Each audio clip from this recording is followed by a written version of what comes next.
My brother's funeral smelled of lilies and stale air. People murmured platitudes into paper cups of coffee. But at the front of the hall, his wife and her mother smirked, their lipstick too red for mourning. They handed me a bill for the service. "Your brother left everything to us," her father whispered, leaning close. "He said you were a disgrace. Pay up." I didn't flinch. I'd learned long ago not to bleed in front of scavengers. Then his son, 7 years old, trembling in a suit 2 sizes too big, walked up with an iPad clutched to his chest. "Uncle," he said, "look at this. I want you to call the police." His eyes, wide, dark, desperate, were the only honest thing in the room. I took the iPad without a word. Back in my car, rain sliding down the windshield, I opened the files. Videos, messages, bank transfers. A different life than the one my brother had shown the world. He hadn't left everything to them willingly. The documents showed forged signatures, hidden insurance policies, withdrawals from accounts he didn't control. And a set of emails, him begging for help, threatening to go to the police. Each email marked unread. I stared at the screen until the glow turned my hands ghostly. His wife, her parents, all smiling at the funeral while my brother was in the ground because he'd tried to stop them. The boy's whisper echoed, "Call the police." Not yet. Not until I had more than enough. I started where they thought I wouldn't. Tax records, land deeds, medical bills. I knew their habits. I'd seen them circle my brother like hyenas during his last hospital stay, always talking about future security. Night after night I built a map. Shell companies, hidden accounts, properties held in straw names.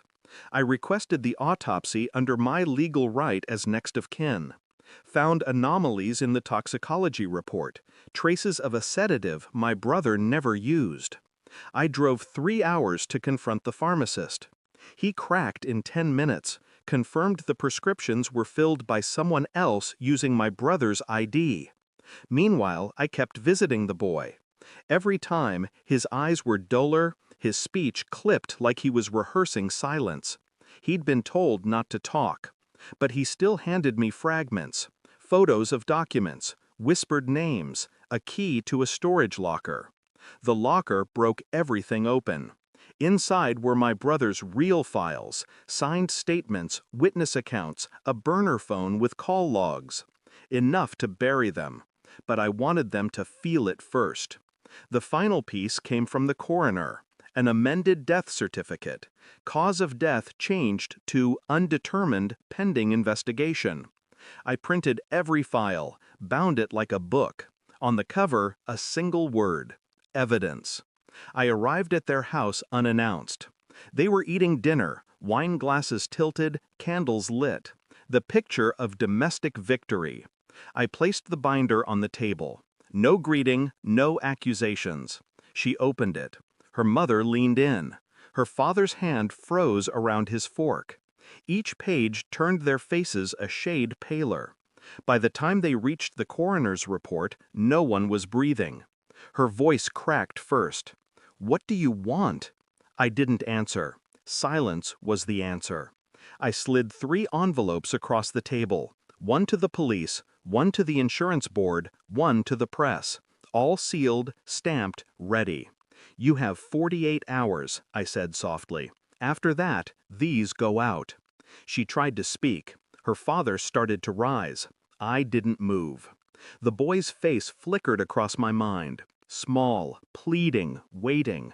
"I don't want your money," I said. "I want your confession, in writing. Every signature, every transaction, every dose." Her mother whispered, "We can negotiate?" "No." The word dropped like a blade. I left them with the evidence and their own dread. 48 hours to watch their world implode from the inside. 48 hours to imagine the knock on the door. That night I sat with the boy in my apartment. He ate quietly, eyes fixed on his plate. I told him nothing about what I'd done. He didn't need to know yet. I thought about my brother, How he'd called me a disgrace once, how he'd cut me off, how he'd hidden the truth until it killed him. The betrayal cut both ways. But in the end, blood still meant something. It meant I'd finish what he couldn't. When the 48 hours were up, the police arrived at their house before dawn. Fraud, homicide, custody violations.